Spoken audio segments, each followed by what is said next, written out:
গোসল করতে করতে হঠাৎই চোখ গেল পাশেই কাকিমার কিছু ছোট পোশাক রাখা। বন্ধুরা, তোমরা নিশ্চয় বুঝতে পেরেছ আমি কিসের কথা বলছি। ওগুলো দেখে একটা অজানা অস্বস্তি মনের মধ্যে কাজ করলেও তাড়াহুড়োর জন্য পাত্তা দিলাম না। আজ আর মনকে আটকে রাখতে পারলাম না। সেখানে পিঙ্ক কালারের দুটো পোশাক ছিল। এই বয়সেও কাকিমা এতটা শৌখিন হবেন জানা ছিল না। আমি পোশাকের সুগন্ধ নিতে লাগলাম। কিছুক্ষণ পর রেখে দিলাম। বেশ টানাটানি করলে আবার কাকি বুঝে যাবে। এরপর আমি গোসল শেষ করে বেরোতে না হতেই দেখি কাকি রুমে ঢুকছেন। আমার নাম রাকিব। আমি গ্রামের ছেলে, বয়স ২১। আমাদের বাড়ি একেবারে সবুজে ঘেরা একটা শান্ত গ্রামের মধ্যে। এখানে আকাশটা যেন একটু বেশিই নীল, বাতাসটাও একটু বেশি সতেজ। শহরে যাওয়ার প্রয়োজন খুব একটা পড়ে না। আমাদের বেশ কিছু জমি জমা আছে, সেগুলো বাবার সাথে মিলে সামলাই। আমার বাবা মায়ের একমাত্র ভাই, মানে আমার কাকা, বেশ কবছর আগেই একটা দুর্ঘটনায় মারা যান। কাকিমা তখন বেশ তরুণী। বিধবা হওয়ার পর থেকে বাবা মা তাকে আমাদের বাড়িতে নিয়ে আসেন। আমাদের পরিবারের একজন হয়ে ওঠেন কাকিমা। আমি তখন অনেক ছোট, তবে ওনার সৌন্দর্য আর ব্যবহার ছোটবেলা থেকেই মন কাড়ত। উনি একদমই সাধারণ কিসিমের ছিলেন না। চালচলনে, সাজপোশাকে, কথাবার্তায় একটা আলাদা আকর্ষণ ছিল। গ্রামের অন্য মহিলারাও ওনার মতো হতে চাইতেন, কিন্তু তার মধ্যেও একটা নিঃশব্দ শূন্যতা ছিল, যা আমি ঠিক তখন বুঝিনি। ঘটনাটা শুরু হয় একদিন সকালে। আমি তাড়াহুড়ো করে স্কুল যাওয়ার সময় দেখি নিজের বাথরুমে পানি নেই। কিছু না ভেবে সোজা কাকিমার বাথরুমে গিয়ে ঢুকে যাই। ভাবলাম চট করে গোসলটা করে নিই। ঢুকেই দেখি কাকিমা ঘুম থেকে উঠে চুল আঁচড়াচ্ছেন। ওনার চোখে মুখে তখনও ঘুমের রেশ। আমাকে দেখে হেসে বললেন, তোমার বাথরুমে পানি নেই? আমি মাথা নেড়ে বললাম, হ্যাঁ, তাই তোমারটায় এলাম একটু। উনি হেসে বললেন, আচ্ছা, সাবধানে করো, দরজার ছিটকানিটা একটু খারাপ হয়ে গেছে। আমি হেসে মাথা ঝাঁকালাম।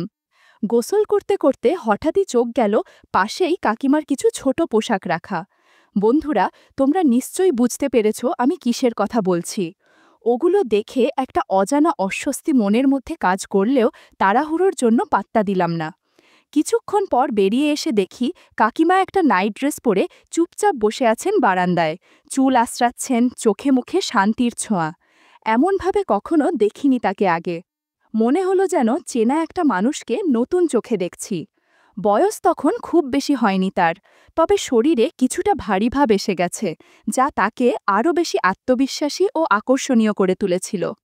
চলতে চলতে হঠাৎ তিনি আমার নাম ধরে ডাকলেন।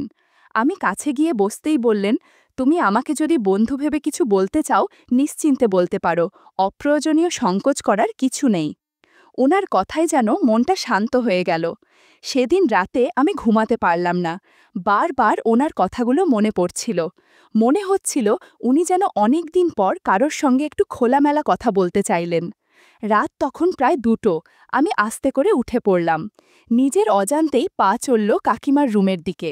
দরজায় হালকা টোকা দিতে উনি নিজে এসে দরজা খুললেন। এখনও সেই নাইট ড্রেসে আছেন, চোখে মুখে এক অদ্ভুত প্রশান্তি। হেসে বললেন, আচ্ছা, দেরি হলে রে, ভাবছিলাম হয়তো আসবি না। আমি হেসে বললাম, আসতে মন চাইছিল, একটু সময় লেগে গেল। উনি হালকা হেসে বললেন, এসো, কিছু কথা বলি। আমি বিছানায় দোস্তেই কাকিমা বললেন, আলোটা নিভিয়ে দিব? আমি হেসে বললাম, দাও না, আরামদায়ক লাগবে। উনি আমার কাঁধে হাত রেখে একটু আদর করে মাথা নেড়ে পাশের ড্রয়ার থেকে একটা ছোট আলো বের করে দিয়ে বললেন, এই আলোতেই গল্প হবে। তারপর আমরা আরাম করে বসে অনেকক্ষণ গল্প করলাম। পুরনো দিনের কথা, গ্রামের কথা, ছোটবেলার মজার কাণ্ড, সব কিছু নিয়েই চলছিল আলাপ। সেই রাতে যেন আমি কাকিমাকে একদম নতুন করে চিনলাম। উনি শুধু আমার কাকি নন, একজন নারী, যার মনেও অনেক না বলা কথা জমে আছে। সেদিনের গল্প যেন আমাদের মধ্যে একটা ভিন্ন রকমের বোঝাপড়া শুরু করে দিল। আমি কাকিকে মনে মনে অনেক দিন ধরেই পছন্দ করতাম। ওনার মধ্যে এমন এক রকম সৌন্দর্য ছিল, যা শুধু চোখে নয়, মনে গিয়েও লেগে থাকত। গ্রামের অনেক মেয়ে কাকির মতো সাজগোজ করার চেষ্টা করত।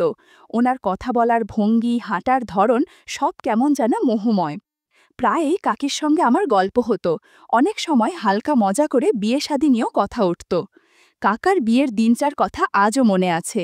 আমি তখন বাড়ির সব দায়িত্ব একা হাতে সামলাচ্ছিলাম। কাকি তখন একেবারে নতুন, চোখে মুখে একরাশ আনন্দ, সেই হাসিটা এখনো চোখে ভাসে। কিন্তু ভাগ্য বুঝি খুব নিষ্ঠুর। ঠিক ১ বছর পরই কাকা হঠাৎই আমাদের ছেড়ে চলে গেলেন। পুরো পরিবার ভেঙে পড়েছিল, আর সবচেয়ে বেশি ভেঙেছিলেন কাকি। কারণ কাকা চলে যাওয়ার পর কাকির আর তেমন আপন বলতে কেউ রইল না। তার নিজের বাড়ির অবস্থা ভালো না, মা বাবাও বেঁচে নেই। আমরা সবাই মিলে সিদ্ধান্ত নিই কাকি আমাদের সাথেই থাকবেন। বাড়ির ওপরের অংশটা পরিষ্কার করে আমরা ওনার থাকার ব্যবস্থা করি।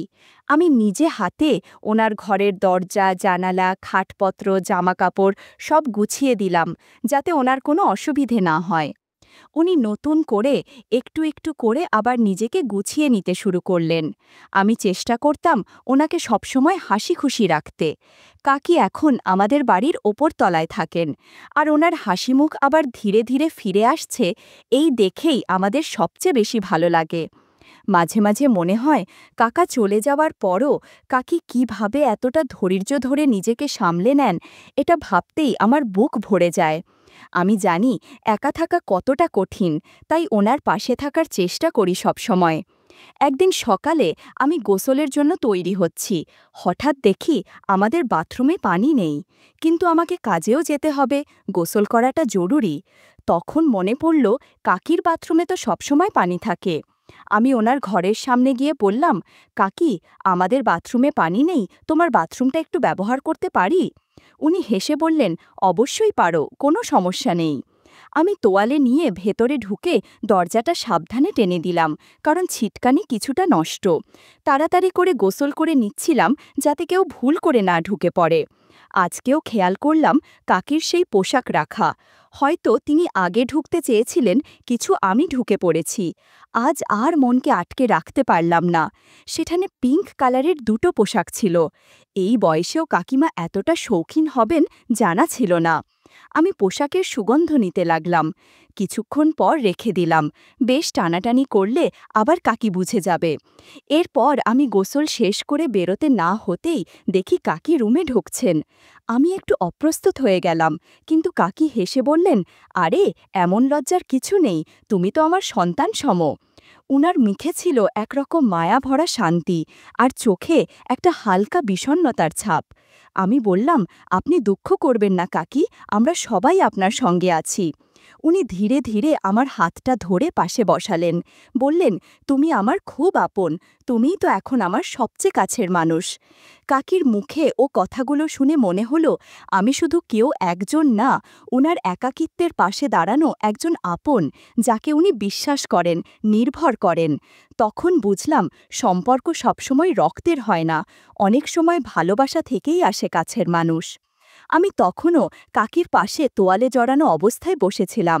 ভিতরে একটু লজ্জা লাগছিল, কিন্তু কাকির চোখে মুখে যে মমতা আর প্রশ্রয় দেখেছিলাম, সেটা দেখেই মনটা হালকা হয়ে যাচ্ছিল। উনি হেসে বললেন, তুমি আমার জন্য যা করছো সেটা কোনো সন্তানও করে না, তোমায় আমি আশীর্বাদ করি রে। আমি বুঝতে পারছিলাম ওনার জীবনে যে শূন্যতা তৈরি হয়েছে কাকা চলে যাবার পর, সেটা একমাত্র মনোযোগ আর ভালোবাসাতেই কিছুটা ভরাট করা সম্ভব। আর সেদিন মনে হচ্ছিল আমি যেন সেই দায়িত্বটা নিতে চাই।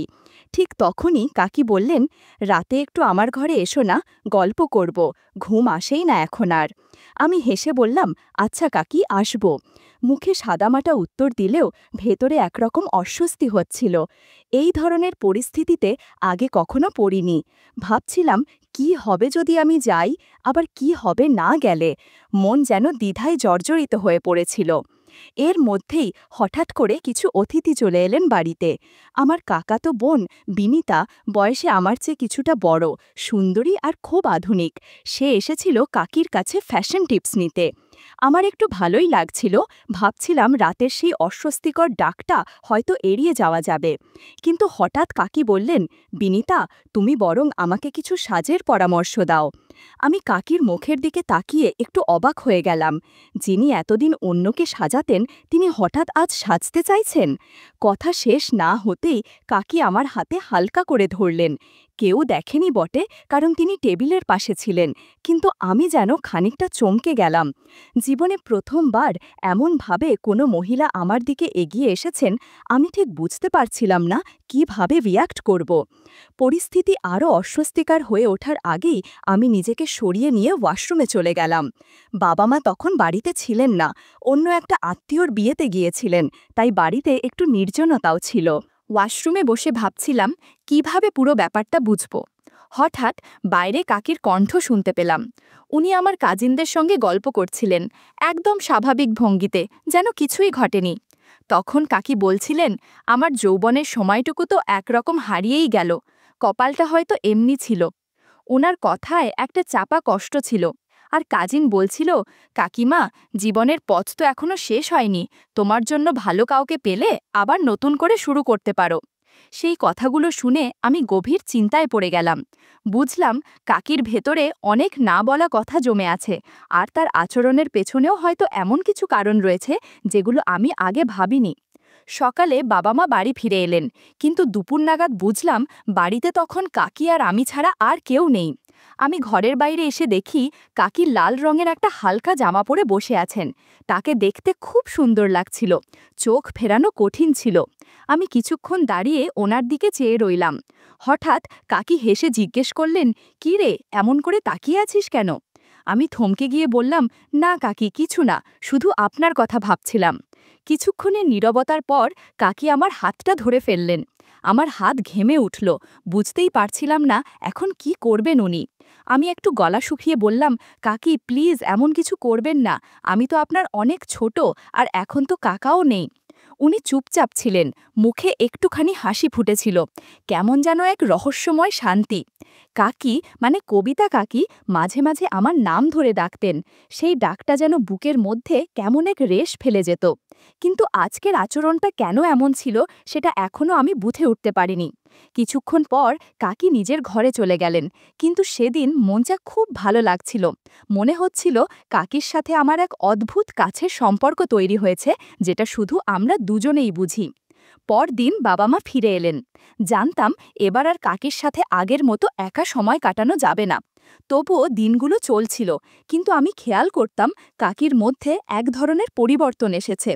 উনি অনেক সময় হঠাৎ আমার খুব কাছে এসে দাঁড়াতেন, কিংবা নীরবে পাশটায় দোস্তে বলতেন। আমরা অনেক সময় আড্ডা দিতাম, হাসতাম, কিন্তু সবকিছু খুব সাধারণভাবে করতাম, যাতে কেউ কিছু মনে না করে।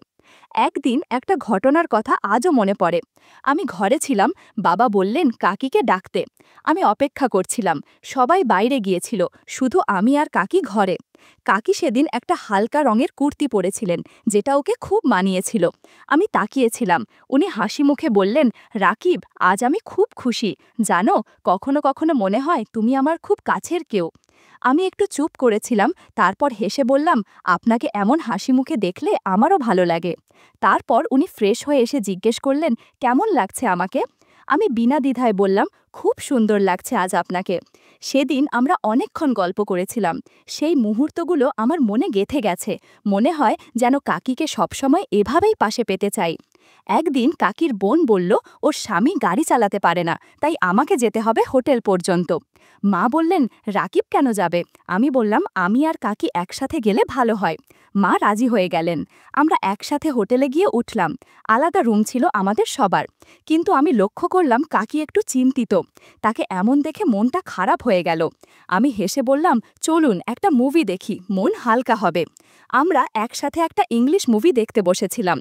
কাকি এক পাশে বসেছিলেন। হঠাৎ দেখি উনি আমার হাতটা ধরে আছেন। আমি অবাক হয়ে তাকালাম, দেখি কাকির চোখে জল। মুভিটা বন্ধ করে দিলাম। আমি ধীরে বললাম, কি হয়েছে?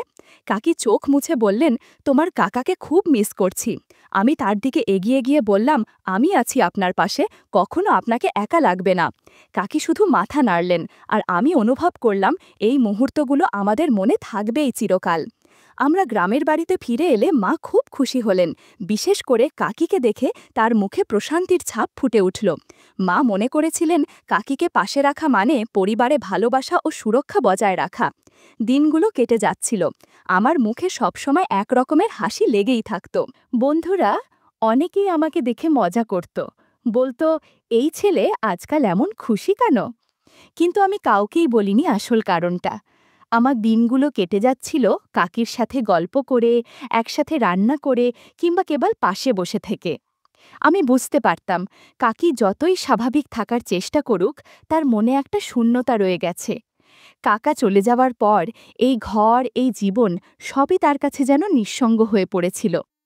মাঝে মাঝে কাকি আমার দিকে তাকিয়ে গভীর চিন্তায় ডুবে যেতেন। তিনি হয়তো ভাবতেন, রাকিব তো একদিন বিয়ে করবে, তারপর আমিও একা হয়ে যাব। আমি বারবার তাকে বলতাম, আমি কখনো আপনাকে একা ছাড়ব না কাকি।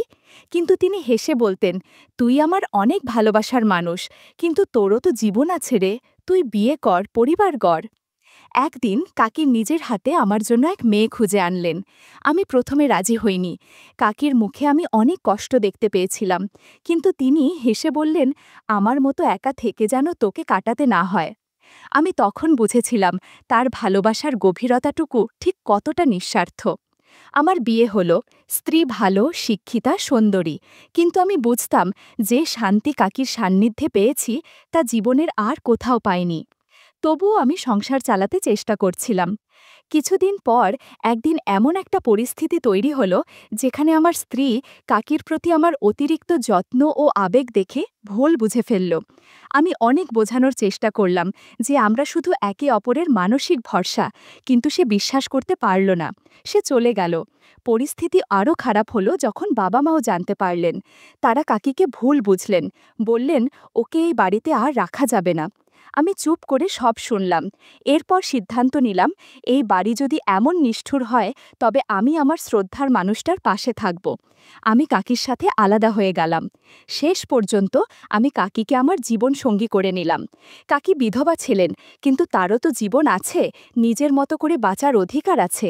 আমি শুধু সেটা মেনে নিয়েছি, আর কিছু না। বন্ধুরা, ইউটিউবের গল্পগুলো শুনে মজা না পেলে আমার ওয়েবসাইটে দেয়া গল্পগুলো শুনতে পারো। সেখানে প্রতিদিন খোলামেলা গল্প আপলোড করা হয়। কমেন্টে ওয়েবসাইটের লিংক দেয়া আছে।